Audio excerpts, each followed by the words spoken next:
अस्सलाम वालेकुम। प्रोग्राम में आपको खुशामदीद कहते हैं और मैं हूं सना मिर्ज़ा। पाकिस्तानी अवाम, पाकिस्तानी हुकूमत, पाकिस्तानी इदारों की तरफ से आज एक बड़ा मुस्बत पैगाम सामने आया और वो था करतारपुर राहदारी की सूरत में न सिर्फ भारत में रहने वाली सिख बरादरी, पाकिस्तान में रहने वाली सिख बरादरी और पूरी दुनिया में जो सिख बरादरी मौजूद है, आज उनके लिए बड़ा यादगार दिन होगा, क्योंकि वो चीज़ जिसका 70-71 सालों से इंतज़ार किया जा रहा था और बहुत से लोग इस आस और इस उम्मीद और इस ख्वाहिश के साथ इस दुनिया से रुखसत हो गए कि काश कभी करतारपुर राहदारी से गुजर के वो उस जगह जा सके जिससे वो बड़ी अकीदत रखते हैं। आज वो ख्वाब शर्मिंदा ताबीर हुआ। यकीनन इसका क्रेडिट इमरान खान साहब को बहैसियत वज़ीर आज़म ज़रूर जाएगा, आर्मी चीफ को ज़रूर जाएगा, लेकिन सबसे बढ़कर ये कि पाकिस्तान ने इसकी सूरत में जो एक ब्रिज कायम करने की भारत और पाकिस्तान के बीच में कोशिश की है, उम्मीद ये थी कि इसका जवाब बड़ा मुस्बत आता, लेकिन वो जवाब वैसा नहीं आ सका। भारतीय वज़ीर ख़ारजा सुषमा साहिबा ने जो आज प्रेस ब्रीफिंग दी, उसमें उन्होंने न सिर्फ ये कह दिया कि जो वफूद यहाँ पाकिस्तान में तशरीफ़ लाए हैं इस तकरीब में शिरकत के लिए, वो ज़ाती हैसियत में लेके आए, हुकूमत की नुमाइंदा वफूद नहीं है। इससे बड़ी मायूसी पैदा हुई और साथ ही उन्होंने ये भी कहा कि ये जो राहदारी खोली गई है, इसका ये मतलब नहीं कि ये मुज़ाकरात के दो तरफा मुज़ाकरात शुरू हो जाएंगे या ये समझा जाए कि सार्क कॉन्फ्रेंस जो अनकरीब मुनक़िद होने जा रही है उसमें भारतीय वज़ीर आज़म शिरकत करेंगे। भारत किसी भी तौर मुज़ाकरात की टेबल पर पाकिस्तान के साथ नहीं आएगा। चले, ज़रूर बैनुल अक़वामी बरादरी में पाकिस्तान ने एक पॉजिटिव इमेज कायम किया, लेकिन भारत जो हटदर्मी का मुजाहरा कर रहा है उसके ऊपर अभी तक मगरबी बरादरी की तरफ से लबकुशाई नहीं हुई है। ये एक लम्हा फ़िक्रिया भी है और यकीनन इस पर हैरत भी होती है। प्रोग्राम में ना सिर्फ इस पर बात करेंगे कि वज़ीर आज़म इमरान खान साहब ने बहैसियत अपोजिशन लीडर की मुतादिद मरतबा मियाँ नवाज शरीफ साहब को तनकीद का निशाना बनाया था कि भारत से ताल्लुकात में बहुत आगे तक चले जाते हैं, लेकिन खुद खान साहब वज़ीर आज़म बनने के बाद उसी पॉलिसी के ऊपर अमल दरामद कर रहे हैं कि दोनों मुल्कों को करीब लाया जाए और उनके दरमियान जो इख्तलाफात हैं उनको कम किया जाए। न सिर्फ इस पर बात होगी बल्कि आगे चलकर हम ये भी जिक्र करने जा रहे हैं कि नवाज शरीफ साहब जो आज एहतसाब कोर्ट में पेश हुए, उन्होंने इमरान खान साहब की जो बहन है अलीमा खान साहबा, उनके हवाले से गुफ्तगू में कहा कि जो दुबई में उनकी अरबों रुपए की जायदाद निकली है, आखिर इसकी तहकीकात कैसे होंगी, कौन करेगा, जो मनी ट्रेल्स हैं वो आया वो फराहम कर सकेंगी और आखिर किसकी जायदादें हैं जिसकी बज़ाहिर जो मालिक हैं वो अलीमा खान साहबा नजर आती हैं, उनसे कोई सवाल पूछेगा या नहीं पूछेगा। अच्छी बात यह हुई कि चीफ जस्टिस साहब ने जो इस वक्त लंदन में मौजूद हैं, उनसे जब इस बारे में बात की गई तो उन्होंने इस पर नोटिस भी लिया और उन्होंने कहा कि इस पर प्रॉपर इन्वेस्टिगेट किया जाएगा कि आया वो वाकई इन जायदादों की मालिक है और किस तरीके से उन्होंने ये जायदादें बनाई है। लेकिन मियाँ साहब की शिकायत अपनी जगह दुरुस्त भी है। इसके अलावा प्रोग्राम के आखिर में हम बात करने जा रहे हैं कि आसिफ अली जरदारी साहब और फरियाल तालपुर साहिबा दोनों आज न सिर्फ पेश हुए GIT के सामने, उन्होंने बयान रिकॉर्ड भी करवाया, बल्कि लगता यह है कि अपोजिशन की जो दोनों बड़ी जमातें हैं वो बड़े तहम्मुल और सब्र के साथ न सिर्फ अपने आप को पेश कर रही हैं एहतसाब के लिए, बल्कि ये उम्मीद भी रखती हैं कि अब PTI के जिन लोगों की बारी आएगी, अगर तो नैब उनको तलब करती है तो वो भी अपनी हैसियत में ज़रूर पेश होंगे, लेकिन क्या नैब ऐसा कर सकेगी, ये एक बड़ा चैलेंज होगा। प्रोग्राम में जो पैनलिस्ट मुझे ज्वाइन कर चुके हैं, तारुफ करवाना चाहूँगी। मेरे साथ स्टूडियोज में मौजूद है मुस्लिम लीग नून के सीनियर रहनुमा दानियाल चौधरी साहब, सर बहुत शुक्रिया आपका वक्त लिए। मेरे साथ वीडियो लिंक पर मौजूद है सीनियर दिफाई तजियाकार शाहिद लतीफ़ साहब और मेरे साथ जो दीगर पैनलिस्ट हैं पाकिस्तान पीपल्स पार्टी के सीनियर रहनुमा चौधरी मंजूर साहब मेरे साथ टेलीफोन लाइन पर मौजूद हैं। सर आपका भी बहुत शुक्रिया। मैं मंजूर साहब, सर आगाज़ आपसे करना चाहूँगी। सर ये बताइएगा कि जब काफ़ी अरसे के गैप के बाद पहला जमहूरी दौर आया पाकिस्तान पीपल्स पार्टी का 2008 में, तो जरदारी साहब से लेकर गिलानी साहब तक बहुत से लोगों ने कोशिश की और वो कोशिश नवाज शरीफ साहब के दौर में भी कंटिन्यू हुई कि भारत से ताल्लुकात बेहतर करने चाहिए किसी भी सूरत पड़ोसी होने की हैसियत से। सर आज ये जो अचीवमेंट है करतारपुर राहदारी के हवाले से, खान साहब को नो डाउट क्रेडिट जाएगा, आपके ख्याल में कितना पॉजिटिव इमेज है जो कि बैनुल अक़वामी सतह पर पाकिस्तान का जाएगा? सर देखिए, एक बात तो ये है, इसको ज़हननशीन करना चाहिए कि ये जब मोहतरमा बेनज़ीर भुट्टो 88 के अंदर आई थी तो उसने उस वक्त जो CBMs दिए थे उनमें से एक ये भी था कि करतारपुर की राहदारी को खोला जाए पाकिस्तान की तरफ से। ये उस वक्त भी इनिशिएटिव था। तो उस वक्त से लेकर मुख्तलिफ हुकूमतें वक्तन फ़ौक्तन ये बात करती रहीं और ये अच्छी बात हुई और मैं इसको अप्रिशिएट करता हूँ कि इस बार ये इनिशिएटिव जो था, जब सिद्धू साहब आए प्राइम मिनिस्टर साहब की ओथ सेरेमनी पे, तो ये इनिशिएटिव आर्मी चीफ साहब की तरफ से आ गया, जिसको अमली जामा भी पहना दिया गया 3 महीने के अंदर अंदर। ये अच्छी बात हुई। मैं समझता हूँ कि इसका बिल्कुल एक पॉजिटिव इम्पैक्ट जाएगा, क्योंकि 12 करोड़ लोगों का जो सिख कम्युनिटी है उनका एक मजहबी इशू है। जिस तरह मुसलमानों के लिए मक्का और मदीना बड़े मुकद्दस मुकामात हैं, उनके लिए भी ये दोनों मुकामात, ननकाना साहब भी और ये करतारपुर भी, दोनों बड़े मुकद्दस मुकामात हैं। तो उनका एक प्रेशर बनेगा। अब मोदी बेशक या मोदी की सरकार एक जिस पॉइंट ऑफ व्यू पे खड़ी है वो बिल्कुल एक इंतहा पसंदाना उनका नुक्ता नजर है, लेकिन दूसरी तरफ 12 करोड़ लोगों का जो फैसला होगा उससे काफी प्रेशर भी जाएगा इलेक्शन के अंदर भी। और जिस तरह से मुस्लिम कम्युनिटी है और इवन दलित और बाकी जो हिंदू जो सब कास्ट है उनका एक प्रेशर। लेकिन मंजूर साहब से माजरत आपकी बात काट रही हूँ, सुषमा साहिबा ने आज जो बात की उन्होंने तो ओन ही नहीं किया, ना इन वफूद को जो पाकिस्तान आए, ना उन्होंने कहा कि इससे कोई फर्क नहीं पड़ेगा। हालांकि वीजा फ्री बताया पाकिस्तान ने, वो कह रही है कि अभी पता ही नहीं है कि वीजा मिलेगा, बगैर वीजे के आएंगे, कुछ मालूम ही नहीं है हमें। नहीं, वो अपनी जगह पे कायम है, वो अपना इलेक्शन जो है वो एक 1 पॉइंट एजेंडे पे लेकर जाना चाह रहे हैं। मेरा नहीं ख्याल पिछली बार जो उन्होंने वो लेकर गए थे जो कामयाबी मिली थी, इस बार उनको इस नुक्ते पे कामयाबी मिलेगी। बहुत सारे इश्यूज हैं, उन्होंने भी बहुत लंबे लंबे दावे किए हुए थे, जिस तरह से इमरान खान साहब ने किए हैं। उन्होंने भी बहुत ऐसी बातें कही हुई थी जो वो पूरी नहीं कर सके, और फिर उन पे बहुत सारे शेडी डील्स के भी बहुत सारे अटैक्स आ रहे हैं। और फिर उन्होंने कहा था कि मैं हर साल करोड़ों नौकरियां, 2 करोड़ नौकरी दूंगा, तो किधर है वो सारी करोड़ों नौकरियां, किधर है वो सारे के सारे दावे। सो इस बार ये नहीं है कि मोदी जी को एक स्मूथ सेलिंग मिलेगी, इससे मेरा ख्याल है कि मोदी के ऊपर एक प्रेशर बनेगा 12 करोड़ लोगों का कि अगर पाकिस्तान की तरफ से हो गया है तो आप क्यों नहीं हमें फैसिलिटेट करने के लिए तैयार। सो उनके लिए आसान काम नहीं है, मेरे ख्याल के मुताबिक ये एक अच्छी मूव है जिसका मोदी के ऊपर बहुत प्रेशर बनेगा। बिल्कुल ठीक। अच्छा सर, ये फरमाएगा, चलिए मैं दानियाल साहब आपकी तरफ आती हूँ, शायद सबसे थोड़ा सा टेक्निकल मैं पूछना चाहूंगी। एंटी पाकिस्तान कैंपेन हमेशा से भारत में हुई है इलेक्शन के टाइम पे, और बीजेपी ने भी हमेशा यही किया है। आपको क्या लगता है कि क्या सिर्फ इसीलिए किया जा रहा है, या मोदी साहब से एक्सपेक्ट किया जा सकता है कि अगर वो कामयाब हो जाते हैं तो शायद कुछ नर्म रवैया पाकिस्तान की तरफ हो? कितना मोल्ड होना चाहिए पाकिस्तान को? देखें जी, पहले जहाँ तक पाकिस्तान की बात है, डिप्लोमेसी की बात है, पाकिस्तान ने हमेशा बड़ा एक अच्छा रोल प्ले किया। जब भी इंडिया की बात हुई हमने कोशिश की कि चीज़ें आगे बढ़ें, क्या वो कश्मीर का इशू है या कोई और इशू है। और आपने देखा कि पुरानी जितनी भी अदवार थे, जितनी भी हुकूमतों थे, सब ने अपना रोल प्ले किया।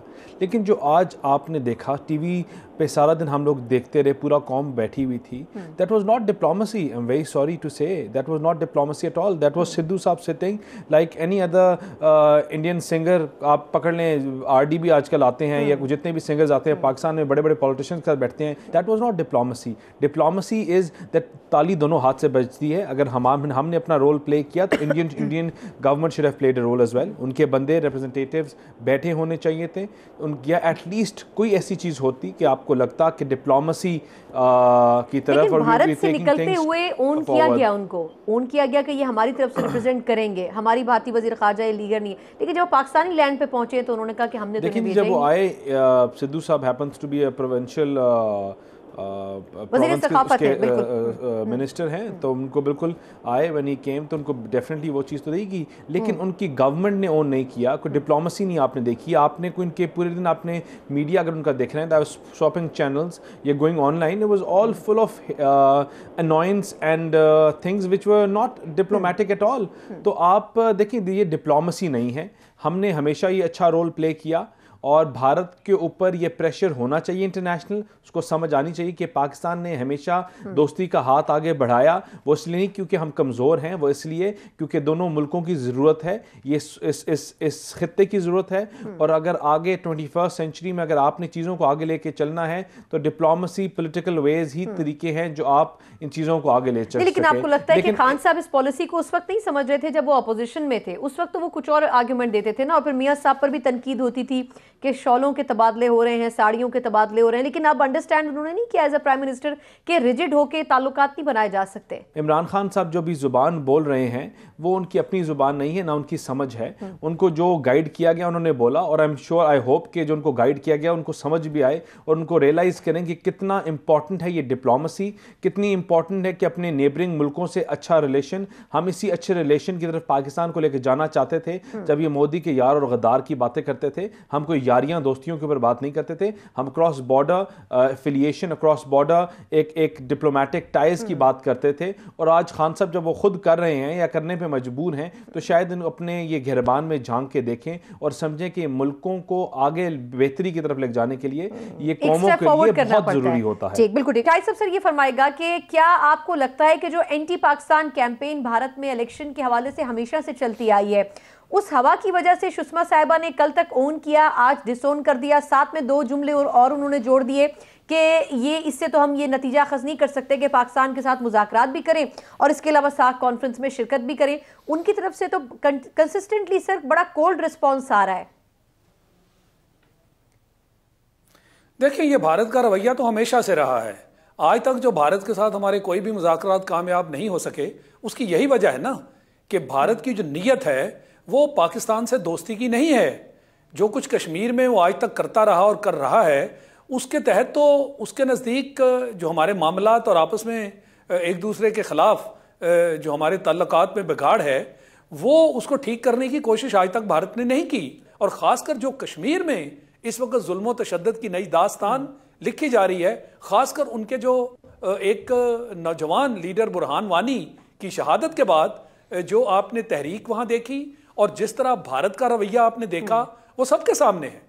इन सारी चीज़ों के बावजूद मैं समझता हूँ कि पाकिस्तान की तरफ से एक इतना बड़ा कदम जो आज उठाया गया है, कम से कम दुनिया के सामने एक पैगाम हमने बड़ा वाज़े दे दिया कि भारत जिस तरह भी पाकिस्तान दुश्मनी जो है वो करता रहे, कश्मीरियों के ख़िलाफ़ जो उसने जुल्म तशद्दुद कर रखा है वो करता रहे, मगर पाकिस्तान की तरफ से आज भी भारत के करीब होने की जो नीयत है वो सब पर वाज़े हो गई।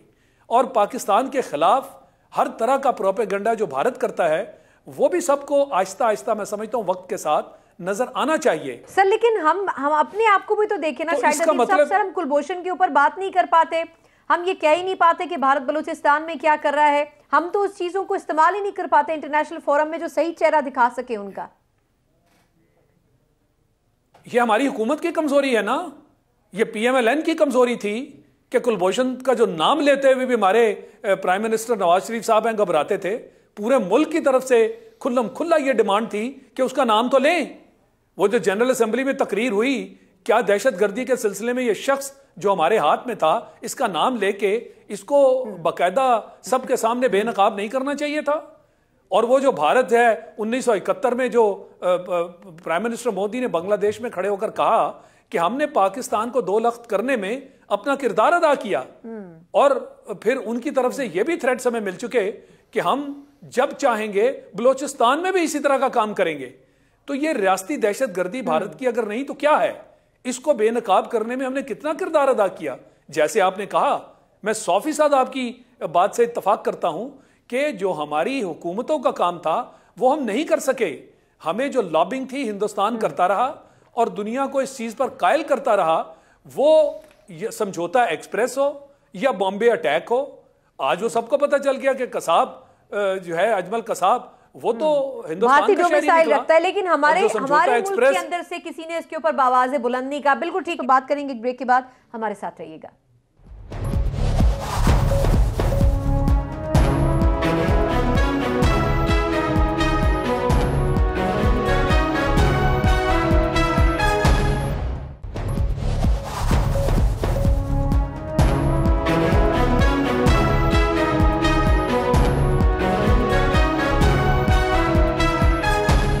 हुमायूं अख्तर खान साहब ने भी हमें ज्वाइन किया है। Humayun sahab sir welcome to the show. Sir ये फरमाइएगा कि आज जो कुछ हुआ करतारपुर राहदारी खोलने की सूरत में बहुत बड़ी अचीवमेंट है पाकिस्तान की, सबकी तरफ से पजीराई हुई, लेकिन जिनकी तरफ से शुक्रिया आना चाहिए था उनकी तरफ से सर ये कोल्ड रिस्पॉन्स आया कि ये तो ज़ाती हैसियत में वफूद भी गए हैं और इसके अलावा इसका ये मतलब ना समझा जाए कि हम पाकिस्तान के साथ मुज़ाकरात की टेबल पर आएंगे। सर आपके ख्याल में क्या फिर भी पाकिस्तान को कंसिस्टेंट रहना चाहिए अपने रवैये में? जी देखिए, आज का मैं नहीं समझता कि बहुत ही बड़ा स्टेप है। ये 1988 से बेनज़ीर भुट्टो साहबा ने जिक्र किया था राजीव गांधी के साथ, और वक्तन फ़वक्तन हमारे मुख्तलिफ लीडर बात करते रहे हैं, और ये अच्छा एक पॉजिटिव स्टेप है। रिलीजियस पिलग्रिमेज जो है वो एक उसकी राहदारी मिली है। तो मुझे ये अंदाज़ा है। देखिए, मैं इनसे बिल्कुल मुतफिक हूँ। इस वक्त पाकिस्तान की तमाम सियासी पार्टियाँ, वो मेजर सियासी पार्टियाँ और पाकिस्तान की एस्टेब्लिशमेंट ये चाहती है कि भारत से हमारे ताल्लुकात बेहतर हों। हमें जो पीस डिविडेंड है वो पाकिस्तान के लिए सबसे इम्पॉर्टेंट है इस वक्त। सो आप ज़रा, मैं आपसे 2-3 सवाल खड़े करता हूँ। अगर पाकिस्तान जेन्युइनली ये चाहता है तो भारत ये जो कहता है कि जब हम कोई पीस इनिशिएटिव होता है तो भारत में कोई वाक़या हो जाता है, अगर पाकिस्तान पीस चाहता है तो ये पाकिस्तान को क्यों इम्प्लिकेट करते हैं उस वाक़ये में? ओके, एंड ये अजमल कसाब का और ये समझौता एक्सप्रेस का वाज़े ये हमारे पास इशारे हैं कि उनके जो कोर्ट सिस्टम है वो फिर किसी खातिर ख्वाह नतीजे तक नहीं पहुंचता। ब्लेम तो वो हमें करते हैं कि हमारा कोर्ट सिस्टम नहीं पहुंचता, लेकिन हमारा कोर्ट सिस्टम भी किसी शवायद के मुताबिक किसी एविडेंस पे चलेगा। अब देखिए, पाकिस्तान की यह ख्वाहिश है कि अफगानिस्तान में पीस आए, हमें उसका सबसे ज़्यादा फ़ायदा है। हम तो उनके साथ पड़ोसी बैठे हुए हैं, तो हम ये क्यों चाहेंगे कि पीस के रास्ते में रुकावटें हों? बैठा उधर इंडिया हुआ है और उसकी रॉ बैठी हुई है, और धमाके जब होते हैं तो उसका ब्लेम पाकिस्तान पे पड़ता है। और ये जो धमाके साथ बैठे हुए हैं, और अब वाज़ेह चीज़ है कि हंगू में धमाका हो गया और बलोचिस्तान में जो इवेंट्स होते हैं, और ये कराची का जो अभी कराची का कॉन्सुलेट, मैं तो कहता हूं कि ये टोटल रिवर्स चीज़ जो उनका नैरेटिव है, जो उनका रेटरिक है, उसके मेरे नज़र में बिल्कुल बरअक्स सिचुएशन है। अब आपकी हमारी पॉलिसी क्या है जी? इसके बावजूद हम चाहते हैं कि पाकिस्तान और भारत की मुज़ाकरात शुरू हो। मैं समझता हूं कि पाकिस्तान को अब बैरूनी खतरात ज़्यादा है ही नहीं। पाकिस्तान न्यूक्लियर पावर है जी, पाकिस्तान को क्या बैरूनी खतरा हो सकता है? पाकिस्तान को बैरूनी से ज़्यादा इस वक्त अंदरूनी मसाइल हैं, और उन अंदरूनी मसाइल में सर फहरिस्त जिम्मेवार जो है मेरी नज़र में भारत है। तो पाकिस्तान को अंदरूनी मसाइल का इस वक्त ज़्यादा सामना करना, बट हम तो चाह रहे हैं कि पीस हो। लेकिन पीस, मुझे ब्रेक से पहले सर मुख्तसरन आपकी बात काट रही हूं। बिल्कुल ठीक है, इक्वालिटी की बुनियाद पे होना चाहिए। हिमायूं साहब से ब्रेक से पहले मुख्तसरन बता दें कि ये जो सार्क कॉन्फ्रेंस में शिरकत की दावत पाकिस्तान ने दी थी मोदी साहब के लिए, वो भी आज उन्होंने कहा कि जी वो नहीं आएंगे पाकिस्तान। तो पिछली मरतबा भी आपको याद होगा ये कॉन्फ्रेंस नहीं हो सकती थी भारत के बाइकआउट की वजह से। तो इस मरतबा अगर ऐसी सिचुएशन होती है तो फिर पाकिस्तान को क्या करना चाहिए सर बहैसियत गवर्नमेंट? पाकिस्तान को देखिए, पाकिस्तान को इसमें एक बड़ी क्लियर चीज़ है। बीजेपी जो है इस पाकिस्तान बैशिंग को अपनी इंटरनल पॉलिटिक्स के लिए इस्तेमाल करती है। अब ये वाज़ेह नहीं है, अब इन्होंने, क्योंकि कांग्रेस की पोजीशन मशरकी पंजाब में बेहतर होती जा रही थी, इसलिए उन्होंने ये सिखों के लिए राहदारी खोल दी, और उसके बाद फिर वही अपना लिया कि जी उधर प्राइम मिनिस्टर भी नहीं आएगा और फॉरेन मिनिस्टर भी नहीं आएगा और हम साख भी कैंसिल करते हैं। तो वो अपनी जो कोर लॉबी है, उनकी वोटिंग लॉबी जो एक्सट्रीमिस्ट की है, उसको केटर कर रहे हैं। साथ साथ उन्होंने ये कदम उठाया है कुछ सिख वोट अपनी तरफ खींचने के लिए। वाज़ेह है ये चीज। जी हाँ, ठीक। अच्छा, मुझे एक मुख्तसर दे दें, जहां पाकिस्तान की तरफ से जो कुछ भी हो लेकिन अपना रिस्पांस पॉजिटिव है, वहीं भारत की तरफ से इलेक्शन को जवाब तो बनाया जा रहा है, लेकिन क्या वाकई इलेक्शन के इस मसले के बाद भारत से कोई उम्मीद की जा सकती है बेहतर ताल्लुकात की? एक बड़ा इम्तिहान होगा दोनों मुल्कों के लिए। एक मुख्तसर वक्फे के बाद हम ये बात करने जा रहे हैं कि नवाज शरीफ साहब जो खुद एक कड़े एहतसाब के अमल से गुजर रहे हैं, लेकिन वो पेश जरूर हो रहे हैं, वो अब दूसरी शख्सियात के ऊपर सवाल उठा रहे हैं कि जिस तरह वो एहतसाब के अमल में बारहा मौजूद होते हैं, कटहरे में जवाब देते हैं, क्या खान साहब की जो बहन है अलीमा खान साहबा, उनकी जो जायदादें हैं उसका भी कैटालिसिस कोई करेगा, उस पर भी कोई चेक रखेगा और सवाल उठाएगा या फिर नहीं? ये सवाल उन्होंने रखा है और चीफ जस्टिस साहब ने इस पर आज नोटिस भी लिया है। इस पर हम बात करेंगे एक ब्रेक के बाद। हमारे साथ रहिएगा।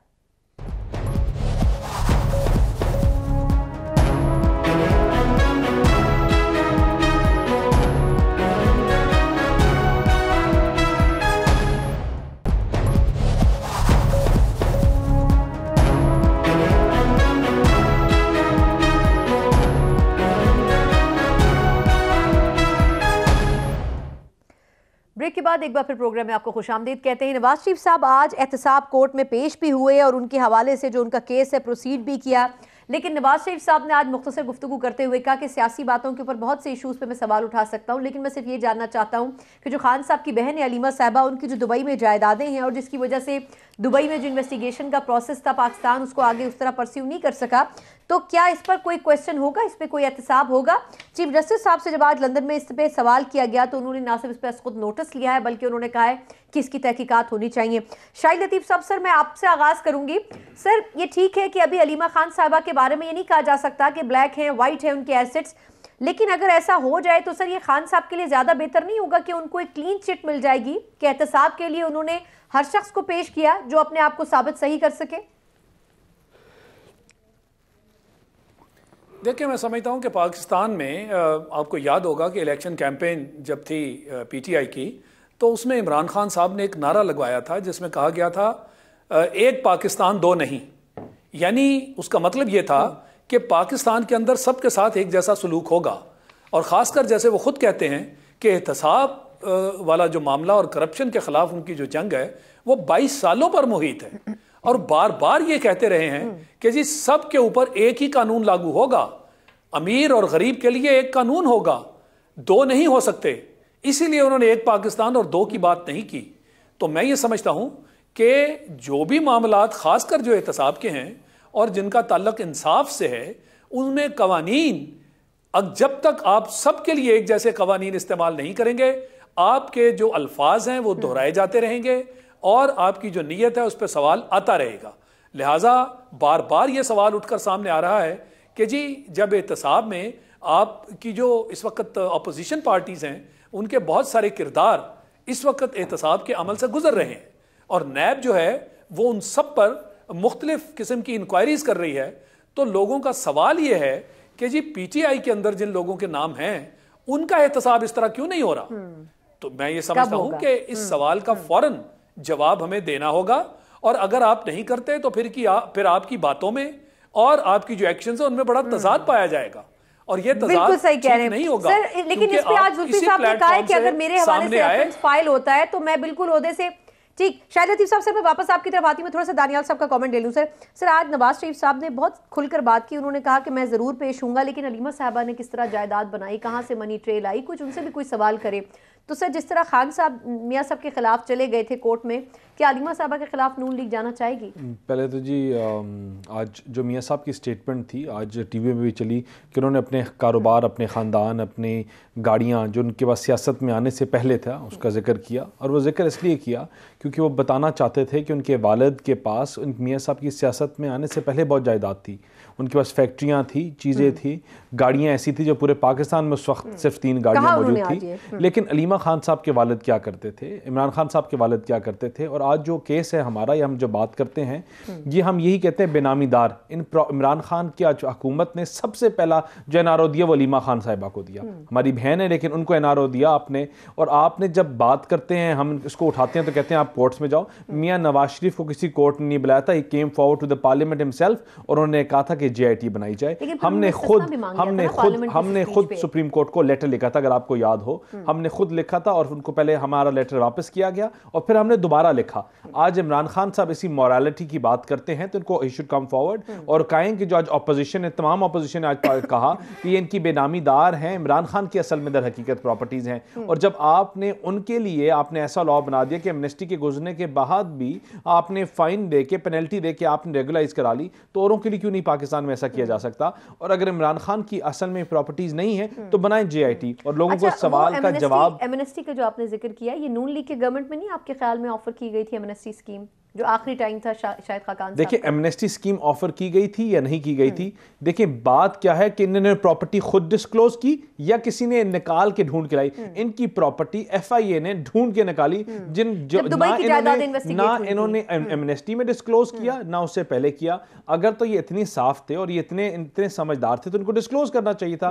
किस चीज का इंतजार था या किस चीज को छुपा रहे थे? हम तो आगे आके खुद बताया, हमने लेटर भी लिखा। अगर इमरान खान साहब मोरालिटी की इतनी बात करते हैं somebody should जाएगी come इनके forward. खिलाफ कि इस केस को भी इन्वेस्टिगेट होना चाहिए? चीफ जस्टिस तो नोटिस ले देखिए चुके हैं। नून लीग का जो पार्टी पॉलिसी है, शायद अभी तक हमारी इस बात पर कोई पॉलिसी नहीं है, लेकिन we will let them be. हम इनको अपनी बातों का यू टर्न बार बार लोगों को दिखाना चाहते हैं, इनका अपना चेहरा क्या है, ये बातें क्या करते हैं और दर हकीकत में क्या है। हम इसको शायद परसू ना करें, लेकिन अगर सुप्रीम कोर्ट और इमरान खान में खुद, सुप्रीम कोर्ट का चले सेड इट ऑलरेडी, लेकिन इमरान खान में खुद भी इनकी पार्टी में कोई मोरालिटी नाम की चीज है, तो he will write a letter and we expect him to be accountable for whatever has come through his system. घर तो उन्होंने बड़ी तनकीद के बाद फाइनली अपना लीगलाइज करवाने की वो कोशिश कर रहे हैं, उसको भी।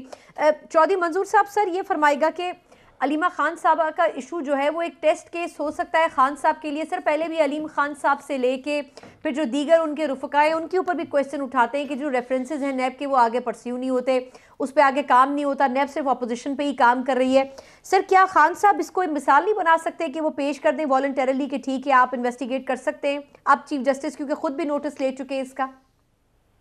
देखिए ना, मैं तो शायद लतीफ साहब ने जो बात की है, मैं भी यही बात करता हूँ। मुझे कोई तकलीफ नहीं, आप मेरे खिलाफ जो करना चाहते हैं करें, मैं अपने आप को वॉलंटरली पेश कर रहा हूँ। लेकिन ये नहीं हो सकता कि मेरे और आपके खिलाफ एक जैसा केस हो, आपको गिरफ्तार कर लिया जाए और मुझे छोड़ दिया जाए।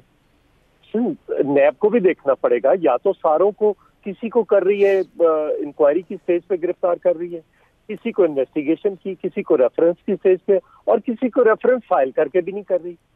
ये क्या कौन सा तरीकेकार है? एक, अगर उन्होंने करना है अलीम खान को भी गिरफ्तार कीजिए। 11 इंक्वायरीज केपीके की हैं, अभी 11 आई हैं, अभी 11 और लाइन में खड़ी हैं।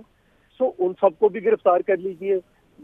जुबैदा जलाल से लेकर जितने लोगों के खिलाफ केसेस हैं, जो इस वक्त मिनिस्टर्स बैठे हुए हैं, सबको कीजिए ना जी गिरफ्तार। सो फिर ये जो है, और इसी तरह से ही ये जहांगीर खान तरीन साहब के ये फेक अकाउंट्स या ट्रेड अकाउंट्स या मनी लॉन्ड्रिंग अकाउंट्स हैं, वो तो इनके मूजब है। सो ये सारा कुछ अगर आपने करना है तो आप बिल्कुल कीजिए, हम तो आपको बिल्कुल दावत देते हैं, कीजिए, लेकिन एक जैसा कीजिए। अब ये नहीं चल सकता, और ये फिर इंसाफ फराहम करने वाले इदारों पे भी ये सवालिया निशान आना शुरू हो जाएंगे। सो इसलिए मैं भी ये कहता हूँ कि जो कुछ करना है आप सबके लिए एक जैसा कर दीजिए। किसी को क्या एतराज हो सकता है? सर एक जैसा हो रहा है मंजूर साहब? नहीं हो रहा ना, नहीं हो रहा। अगर हो रहा होता तो आज आप ये बयानिया ना सुनते नैब कोर्ट में, जो नैब के अपने वकील, नैब के अपने लोगों ने दिया शहबाज शरीफ के केस में। सर ये जो मियां साहब ने आज शिकायतन बहुत सी बातें की, उन्होंने अलीमा साहबा के अलावा भी जिक्र किया कि शहबाज शरीफ साहब को अभी कुछ साबित हुआ नहीं है, पहले से अरेस्ट कर लिया। जिन लोगों के रेफरेंसेस आपने भी उनका खुद नाम लिया, उनके खिलाफ परस्यू ही आगे नहीं कर रही नैब, जबकि उनके केसेस अंडर इन्वेस्टिगेशन है। तो सर क्या नैब के ऊपर तनकीद जितनी हो रही है वो खुद अंडरस्टैंड नहीं करे? जावेद इकबाल साहब के वो अक्रॉस द बोर्ड नहीं कर पा रहे हैं बहुत से उमूर को। जी मंजूर साहब, नैब के ऊपर तो खुद सुप्रीम कोर्ट ने कहा कि एक केस के आप पीछे लग जाते हैं और दूसरे केस को आप पूछते ही नहीं है। तो इससे बड़ा और क्या होगा? मैं समझता हूँ कि ऑनरेबल सुप्रीम कोर्ट को एक ऑर्डर करना चाहिए और उन्हें कहना चाहिए कि ये लोग हैं, ये जितनी इंक्वायरीज हैं लेकर आए हमारे सामने और बताएं उसमें किसको क्या गिरफ्तार कर रहे हैं, नहीं कर रहे हैं, क्या कर रहे हैं, क्या नहीं कर रहे हैं। ठीक, बिल्कुल ठीक। अच्छा, मैं हुमायूं अख्तर साहब से थोड़ा सा आपसे कमेंट चाहूंगी कि ये जो नवाज शरीफ साहब कंपेयर कर रहे हैं अलीमा साहिबा के केस को, वो क्वेश्चन ये उठा रहे हैं कि जो अलीमा साहिबा की जायदादें हैं वो इटसेल्फ उनकी अपनी नहीं है, वो शायद किसी और की भी हो सकती है। उन्होंने इशारतन खान साहब का जिक्र किया है। सर क्या आपके ख्याल में खान साहब पे ज़्यादा जिम्मेदारी आयद होती है, या आपको लगता है कि अलीमा साहिबा क्योंकि पिछले कुछ अरसे के दौरान उनकी जायदाद की फ़रोख्त की भी खबरें आई थी दुबई से, तो कितना इंपॉर्टेंट है सर कि वो खुद भी वॉलंटरीली सामने पेश होकर इसको थोड़ा सा क्लियर कर सके? दो तीन चीज़ें हैं सना। एक तो ये जो नैब चेयरमैन हैं ये अपॉइंटी हैं अंडर आवर कॉन्स्टिट्यूशन PMLN और पीपल पार्टी के। नंबर दो, कोई भी हुकूमत नैब चेयरमैन को बर्खास्त नहीं कर सकती, ये सुप्रीम जुडिशल काउंसिल के थ्रू ही हो सकते हैं। इसलिए नैब चेयरमैन को, पूरे नैब अदारे को किसी सिटिंग गवर्नमेंट की किसी दबाव में आने की कतन कोई ज़रूरत नहीं होती, ये ज़रा वाज़ेह हम कर दें। नंबर दो, प्राइम मिनिस्टर इमरान खान साहब एक बड़े लंबे अरसे के लिए सुप्रीम कोर्ट के एक एहतसाब के अमल से गुजर चुके हैं और उनके खिलाफ जो चार्जेस थे वो सब्सटेंशिएट नहीं हो सके, ये दूसरा फैक्ट है। नंबर 3, अलीमा खान साहबा का इस वक्त एक खबरें बड़ी आ रही हैं मीडिया में, लेकिन मैं ज़रा 2-3 सवाल खड़े करना चाहता हूँ। कौन सी ट्रीटी है दुबई और पाकिस्तान की जिसके तहत ऑफिशियली अलीमा खान की जायदाद पाकिस्तान को रिपोर्ट हुई है? दुबई अभी कॉमन रिपोर्टिंग सिस्टम का हिस्सा नहीं है। दुबई की कोई डबल टैक्सेशन ट्रीटी के तहत ये हुआ है या कोई और, या अलीमा खान ने एमनेस्टी डिक्लेयर की थी, या एफआईए ने जो लिस्ट जारी की है, in my opinion it is an illegal list. We would like to know कि किस कानून के तहत उनके पास ये लिस्ट आई। क्या ये उन्होंने दुबई के किसी ब्रोकर से लिस्ट लेके ले ली है? It has no legal validity. Legal validity is कि दुबई की हुकूमत अगर पाकिस्तान को इन्फॉर्म करे कि ये जायदाद फलां शख्स के नाम है। Now having said that, may be ये जायदाद है और डिक्लेयर हुई और पकड़ी गई, तो अगर ये एनआरओ नहीं है, एनआरओ वो चीज़ होती है जो पाकिस्तान के कवानीन के बरक्स, पाकिस्तान के कवानीन कोई और हो, और फिर एक नेशनल रेकन्सिलिएशन ऑर्डिनेंस जो है वो स्पेशल एक ऑर्डिनेंस इशू हो और इसके तहत रिलीफ दी जाए, जैसे कि 2007 में हुआ, और फिर कुछ हद तक 2001 में भी जो नवाज शरीफ साहब तशरीफ ले गए वो एक किस्म का एनआरओ था। ये एनआरओ तो एक गलत एक नाम उन्होंने दिया हुआ है इसको। अगर अलीमा खान साहबा, मुझे फैक्ट्स नहीं मालूम, अगर अलीमा खान साहबा ने कहा है कि जी मेरे से गलती हुई, मेरे से ये, मुझे नहीं पता फैक्ट्स क्या है, ये मेरी जायदाद है, मैं इसको अपने टैक्स रिटर्न में देना भूल गई थी, ये इसकी मैं पेनल्टी पे करती हूँ और मैं इसको क्लियर कर देती हूँ। और अगर सुप्रीम कोर्ट के चीफ जस्टिस साहब इस पे सो मोटो लेना चाहते हैं वो ज़रूर लें, और वो अलीमा खान को बुलाएं, जो कि by the way Imran Khan की डिपेंडेंट बिल्कुल नहीं है, और वो अपना उनका हिसाब किताब है। ठीक है जी। दूसरा ये कि अगर किसी के वालिद जो हैं वो बहुत अमीर हों, इसका मतलब ये नहीं कि जो ना हो बहुत अमीर, तो इसका मतलब ये नहीं कि साल पुश्तों जो हैं वो पूरा ख़ानदान गरीब रहेगा। उसके लिहाज से तो बिल गेट्स भी बहुत गरीब होता और स्टीव जॉब्स भी बहुत गरीब होता, ठीक है, और वॉरेन बफेट भी बहुत गरीब होता। तो ये तो कोई लॉजिक, बिल्कुल कोई लॉजिक नहीं है इसका। ठीक है, बिल्कुल ठीक है सर। वैसे आपने आखिर में बड़ा इंटरेस्टिंग पॉइंट दिया है। आप सर ये जो अलीमा खान साहबा के केस की बात कर रहे हैं, मैं जरा ब्रेक से पहले मुख्तसर कमेंट दानियल आपका लेना चाहूंगी। वैसे ये आई थिंक जो पिछले कुछ अरसे के दौरान मुख्तलिफ वो निकली थी फहरिस्तें दुबई, लंदन और इस किस्म के शहरों में जो पाकिस्तानी थे जिन्होंने यहाँ पर अपनी जायदादें कोर्ट नहीं की थी, तो अगर टेक्निकल बाय लॉ जो हुमायूं साहब क्वेश्चन उठा रहे हैं उसमें आपके ख्याल में क्या लॉ कहता है? देखिए जी, हुमायूं साहब आज भी, इट इज़ वेरी अनफॉर्चुनेट जो पीटीआई का रवैया है, आज भी ये सवालात पूछ रहे हैं जब इनको जवाब देने चाहिए। आज भी लोग इनसे पूछते हैं फॉरेन फंडिंग केस जो चल रहा था क्या गया, और एहतसाब की बात करते हैं तो एहतसाब कौन सा एहतसाब, जो इमरान खान साहब कौन से एहतसाब से गुजरे हैं? एहतसाब से मियां नवाज शरीफ गुजरे जब मुशर्रफ का आमिर का दौर था, पीपल्स पार्टी के लोग गुजरे जब आमिर का दौर था। ये आप आज भी सुप्रीम कोर्ट में जब बात करते हैं, सुप्रीम कोर्ट की बात करते हैं फॉरेन फंडिंग केस के ऊपर क्या बात हुई, जो इनकी पार्टी को पैसा आता रहा वो कहां से आया, जो इनकी foreign funding case is sub judice. जहां तक बात है, देखिए लॉ मौजूद हो या ना हो, first thing it has been declared by Alima Khan, it has been accepted by Alima Khan herself that it was her property, number one. Number two, it was disclosed by FIA, law था या नहीं था, disclose किया, ठीक disclose किया, और अब जब उनकी बहनों ने बहन ने पे भी कर दिया तो now they should be accountable and answerable also. और जब डिपेंडेंसी की बात करते हैं तो हुसैन और हसन मियां नवाज शरीफ के ऊपर ना डिपेंडेंट थे ना कोई डिपेंडेंसी थी। मैं आप ही से शुरू करती हूं, क्या अलीमा खान साहबा के ऊपर जितनी एलिगेशंस लगी हैं उसपे क्या जवाब दें उनको खुद होना चाहिए, या सर मुझे एक छोटा सा वक्फा लेने दें। सर मैं इसी पॉइंट से शुरू करती हूँ, साहब की क्या जिम्मेदारी आयद होती है, क्या वो खुद इटसेल्फ इसमें इतने जिम्मेदार हैं या अलीमा साहबा बेहतर इसका जवाब दे सकती हैं? इस पर बात करेंगे ब्रेक के बाद, हमारे साथ रहिएगा।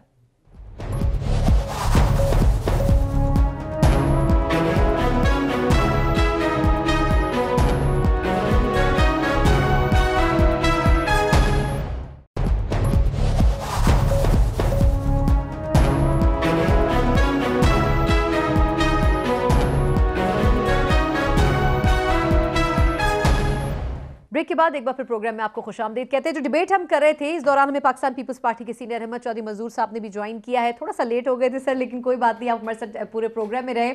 मैं शाहिद लतीफ़ साहब सर आपसे थोड़ा सा कमेंट लेना चाहूंगी, ये आखिरी सेगमेंट है। सर ये फरमाइएगा कि ये जो खान साहब और अलीमा साहिबा की डिबेट हो रही है, आपके ख्याल में इवेंचुअली क्या जिम्मेदारी खान साहब पे है या अलीमा साहिबा को अपनी पोजीशन क्लियर करने देंगे काफी होगा उनके लिए? नहीं, मेरे ख्याल में तो जिम्मेदारी उस शख्स की होती है ना जिसका नाम आया है।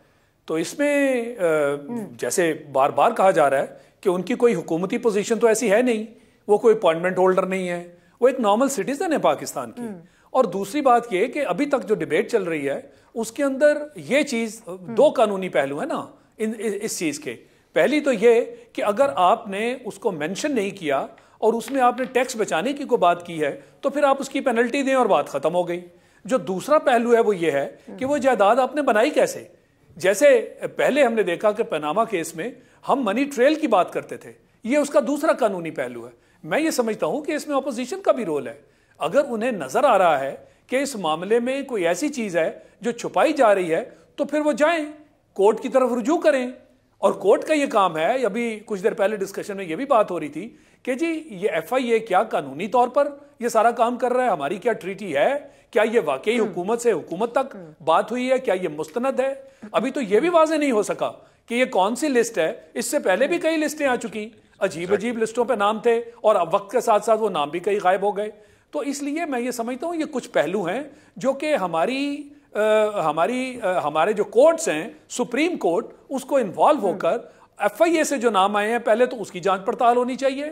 फिर ये ट्रीटी अगर वाकई हुकूमत के पहलू हैं इसके अंदर शामिल तो ये कंफर्म होना चाहिए कि जो नाम है वो सही है। और फिर अगला जो ये PTI की गवर्नमेंट आने के बाद, ठीक है सर, ये लिस्ट उस वक्त आई थी जब उन्होंने कहा था कि लंदन, दुबई और इस किस्म के दूसरे शहरों में पाकिस्तानियों की जो जायदादें हैं जो कोर्ट नहीं की गई। मंजूर साहब, सर ये फरमाएं कि क्या अलीमा साहिबा का ये जो इशू बिल्डअप हुआ है, खान साहब ने इस पर कुछ नहीं कहा लेकिन अलीमा साहिबा की तरफ से भी कुछ क्लैरिटी सर उस तरह नहीं आ सकी है। जितने सवाल हम मियाँ साहब के या बिलावल साहब या जरदारी साहब जिस तरह आजकल JIT के सामने पेश हो रहे हैं, उनसे जिस तरह प्रॉम्प्टली जर्नलिस्ट क्वेश्चन करते हैं, सर ये तो अभी तक उस तरह लाइमलाइट में नहीं आ सके कि क्वेश्चन इनसे हों और ये आपके आंसरेबल भी हों। नहीं, मेरा ख्याल है देखिए बड़ी सादा सी बात है। उन्हें अपनी जान साहब अभी कह रहे थे, बिल्कुल उन्हें बताना पड़ेगा। ये तो नहीं है कि अगर उनके पास कोई पब्लिक ओहदा नहीं रहा है तो वो जवाब दे नहीं ये है। दूसरी बात है, उन्होंने डिक्लेयर नहीं किया कहाँ से आई, कैसे बनी, ये क्या है उनके बारे में, ये भी मुझे तो नहीं पता। अच्छा, हमारे लिए साहब ने सर ये कहा कि ऐसा कोई कानून दुबई और पाकिस्तान के बीच में नहीं है जिसपे वो जवाब दे हो कि क्या जायदाद है। तो क्या ऐसा कानून लंदन और पाकिस्तान के बीच में है सर? अब तो देखें, फिर अपनी बारी आई है तो कानून आ गए हैं। नहीं, वो कह रहे हैं कि बिल्कुल पेश हो, इसमें इनकार नहीं है, लेकिन वो कह रहे हैं कि ऐसी कोई ट्रीटी मौजूद नहीं है ऑन ग्राउंड। नहीं, देखिए मैं तो ये कह रहा हूँ कि सबके लिए एक जैसा प्रिंसिपल ले आए, या तो किसी को कुछ ना कहें। अगर किसी को कहना, बस बिलावल साहब एक सख्त स्टेटमेंट देते हैं गिलगित में प्रेस कॉन्फ्रेंस, तो अगले दिन नोटिस आ जाता है। ये ना करें, कम से कम जो करना है सबके लिए एक जैसा कीजिए। और जहाँ तक ये है कि हुमायूं साहब मौजूद हैं, बहुत सारे इश्यूज हैं, ट्रेड अकाउंट्स रोज़ नए खुल रहे हैं। मैं कराची गया हूँ, मुझे लोगों ने कहा जी हर जो एक्सपोर्ट करने वाला या इंपोर्ट करने वाला है उसने ये बनाए हुए हैं, ये सारे तमाशे हैं। अच्छा चले, लास्ट कमेंट दानियाल साहब, वो ये कि आपके ख्याल में जिस तरह नवाज शरीफ साहब ने आज गुफ्तगू की है, जरदारी साहब से लेके उनकी बहन तक वो भी आज पेश हुए, फिर बिलावल साहब को भी अब तलब कर लिया गया, मंजूर साहब ने खुद कहा, आपके ख्याल में क्या ये जो अकाउंटेबिलिटी और अक्रॉस द बोर्ड की बात कर रहे हैं, ये खान साहब आपको लगता है कि ये मिसाल सेट करेंगे, इंटेंशंस आपको लगती हैं? क्योंकि सबसे ज्यादा उन्होंने करप्शन के खात्मे की बात की है जब से। देखिए, अगर ये इतना करप्शन ड्रिवन कैंपेन है तो मुझे बता दें, नाम बता दें, 4 साल नैब के जो हेड थे उन्होंने KPK में लगाए थे। मुझे बता दें 4 साल में एक केस जो KPK में उन्होंने किया हुआ था, और ये हरासमेंट नहीं है तो क्या है? बिलावल को किस चीज़ में, I am not a spokesperson for Bilawal, लेकिन आपको नहीं पता, पूरे पाकिस्तान को नहीं पता कि वो बाहर पड़ता रहा, उसका कोई लेन देन कारोबार से नहीं, लेकिन आप उसको एक क्वेश्चन देते हैं इसलिए क्योंकि आप ऐसी स्टेटमेंट देते हैं और आप उससे जवाब मांगते हैं। ये हर I know him personally and most of the people in Pakistan know, और मैं हर तबके के बंदे को जिससे बात की उसने कंडेम किया लोगों ने कि अगर ये हरासमेंट नहीं है तो फिर क्या हरासमेंट है जी।